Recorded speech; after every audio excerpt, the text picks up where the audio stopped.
Bismillahirrahmanirrahim. Assalamualaikum warahmatullahi wabarakatuh. Kami mahasiswa Universitas Muhammadiyah Mamuju, Fakultas Ekonomi Pembangunan kelas 3A. Video ini dibuat untuk memenuhi salah satu tugas ekonomi pembangunan dari dosen Bapak Abdul Rajab. Kami dari kelompok 5 yang terdiri dari 7 orang yang masing-masing bekerja sama untuk memenuhi tugas yang berjudul Utang Luar Negeri dan Pembiayaan Pembangunan.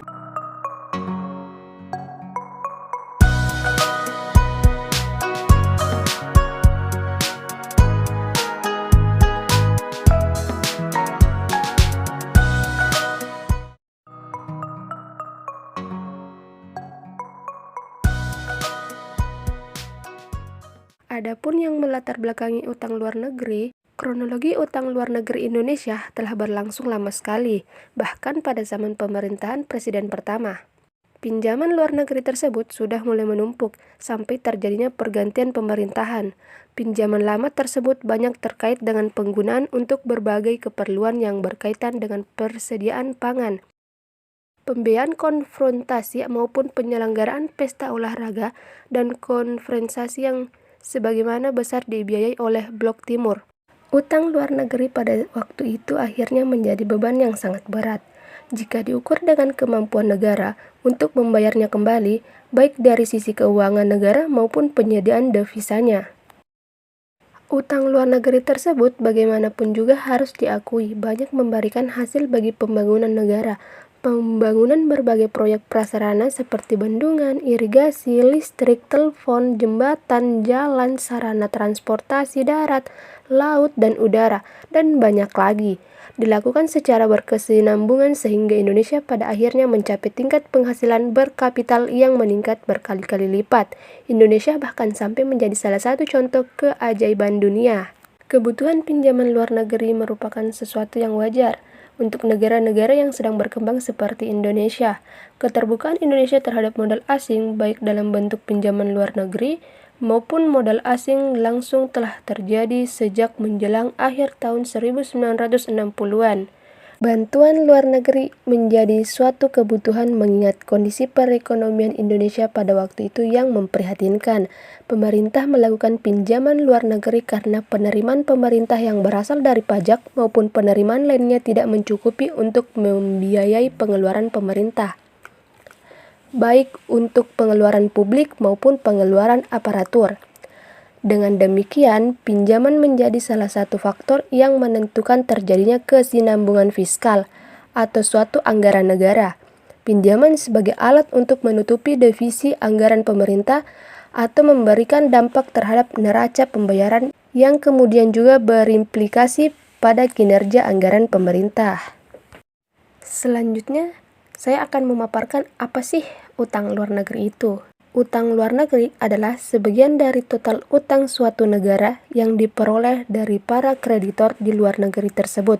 Penerimaan utang luar negeri dapat berupa pemerintah, perusahaan, atau perorangan. Bentuk utang dapat berupa uang yang diperoleh dari bank swasta, pemerintahan negara lain, atau lembaga keuangan internasional seperti International Monetary Fund atau IMF dan Bank Dunia. Oke, selanjutnya apa penyebab pemerintah berutang kepada luar negeri? Nah, menurut SKB nomor 185 garing KMK nomor 3 garing tahun 1905 dan nomor Kep 031 garing keterangan garing 5 tahun 1905, Menteri Keuangan dan Ketua Beppenas. Pinjaman luar negeri adalah penerimaan negara baik dalam bentuk devisi atau devisanya yang dirupakan maupun dalam bentuk barang dan jasa yang diperoleh dari penerimaan pinjaman luar negeri yang harus dibayar kembali dengan persyaratan tertentu.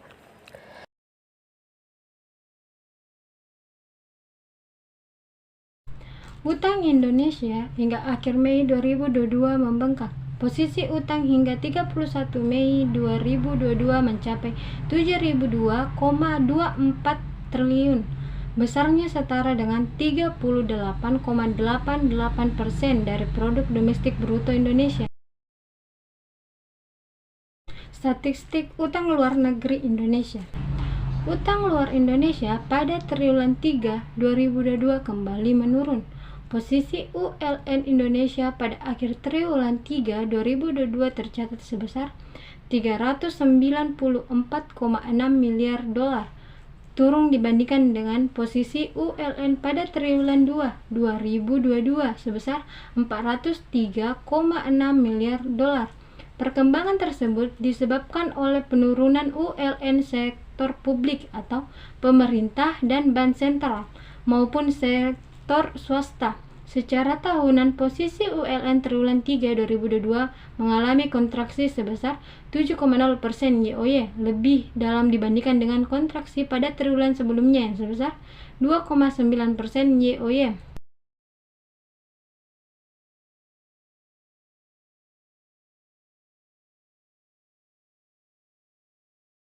Meskipun utang pemerintah meningkat, namun Kementerian Keuangan memastikan masih dalam batas aman dan terkendali. Dampak positif utang luar negeri yaitu membantu pemerintah Indonesia dalam menutup defisit anggaran pendapatan dan belanja negara akibat pengeluaran biaya untuk pembangunan yang cukup besar, sehingga dapat dikatakan bahwa utang luar negeri sangat membantu pembangunan negara Indonesia.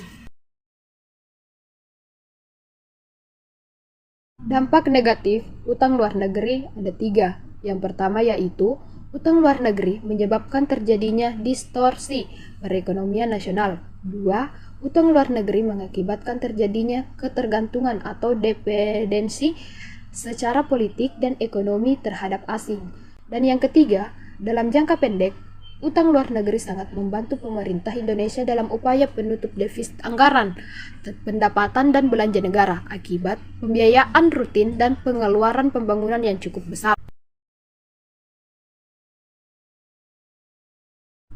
Dampak penyalahgunaan fungsi utang luar negeri. Dampak penyalahgunaan fungsi utang luar negeri dan dampaknya terhadap pembangunan Indonesia. Penyalahgunaan dari pihak pemberi dana atau luar negeri. Dalam pembuatan persyaratan peminjaman, biasanya pihak pemberi dana memasukkan unsur kepentingan negara peminjaman. Unsur kepentingan itu diimplementasikan dan dalam intervensi kebijakan ekonomi internal negara peminjaman dana. Bagaimana solusi pemecahan utang luar negeri Indonesia? Adapun solusi pemecahan utang luar negeri Indonesia, yaitu untuk menekan semakin membengkaknya utang luar negeri Indonesia, maka diperlukan peran pemerintah dan Bank Indonesia melalui beberapa alternatif kebijakan sebagai berikut. Pertama, pembatasan pinjaman baru. Dalam jangka pendek, utang luar negeri Indonesia sangat membantu Indonesia dalam upaya menutup defisit APBN. Akibat pembiayaan pengeluaran rutin dan pengeluaran pembangunan yang besar, laju ekonomi Indonesia dipacu sesuai dengan target yang telah ditetapkan sebelumnya. Kedua, peningkatan penerimaan pajak atau tax ratio. Target terhapusnya semua ULN Indonesia dirasakan cukup sulit dicapai apabila tidak didukung oleh upaya keras terhadap peningkatan penerimaan negara dari sektor pajak. Peningkatan pendapatan negara dari sektor pajak dapat mengurangi ketergantungan ULN Indonesia. Ketiga, sinergi BUMN. Salah satu alternatif mengurangi ULN adalah dengan menggandeng BUMN dalam pengadaan infrastruktur tanpa mengandalkan investasi asing atau pinjaman dari luar negeri. Upaya tersebut dapat dilakukan dengan memaksimalkan sumber daya dalam negeri yang dimiliki BUMN, sehingga akan dapat meningkatkan kontribusi pajak dan dividen BUMN terhadap penerimaan negara. Untuk itu diperlukan penataan kembali kinerja BUMN sehingga BUMN Indonesia dapat berkontribusi terhadap pembiayaan pembangunan negara. Keempat, pengelolaan utang. Beberapa alternatif yang dapat dilakukan untuk mengurangi beban ULN adalah sebagai berikut. Pertama, penundaan pembayaran angsuran pokok utang atau debt rescheduling dengan menjadwalkan kembali jatuh tempo pembayaran utang dan bunga. Kedua, pengalihan kewajiban pembayaran angsuran pokok utang menjadi kewajiban melaksanakan suatu program atau proyek tertentu seperti misalnya yang berkaitan dengan pemberdayaan masyarakat serta pemeliharaan lingkungan atau debt swap. Terakhir adalah pembebasan atas seluruh atau sebagian utang atau biasa disebut dengan haircut. Pembiayaan pembangunan. Pembiayaan pembangunan dapat dikategorikan dalam dua arti, yaitu pembiayaan pembangunan dalam arti sempit dan pembiayaan pembangunan dalam arti luas.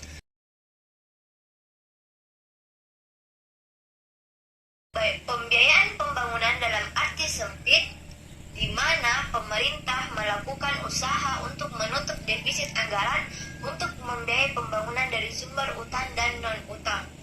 Pembiayaan pembangunan dalam arti luas, di mana pemerintah melakukan usaha dalam menyediakan dana untuk membiayai pembangunan di wilayahnya dengan menggunakan sumber-sumber dari pendapatan, utang, dan kekayaan yang bersifat konvensional ataupun non-konvensional.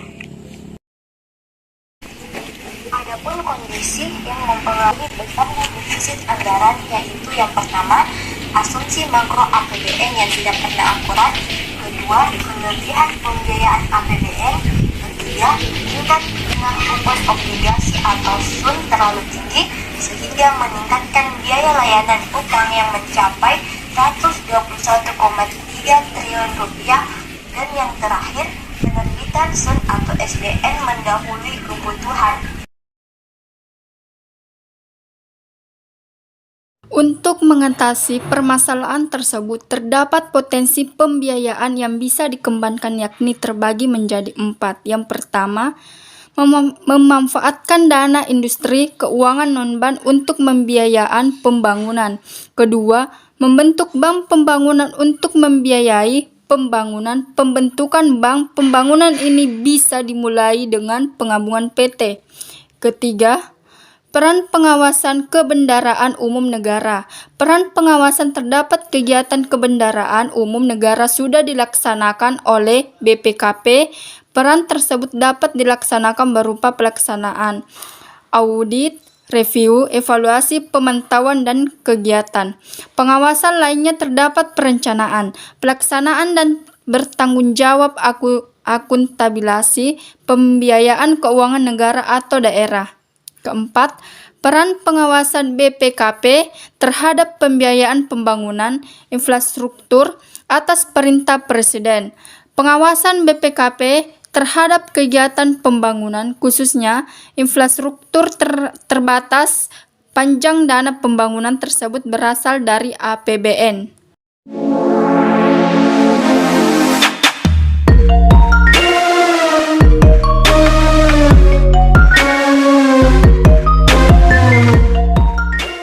Kalau kamu bertanya-tanya, jangan tanya aku ya.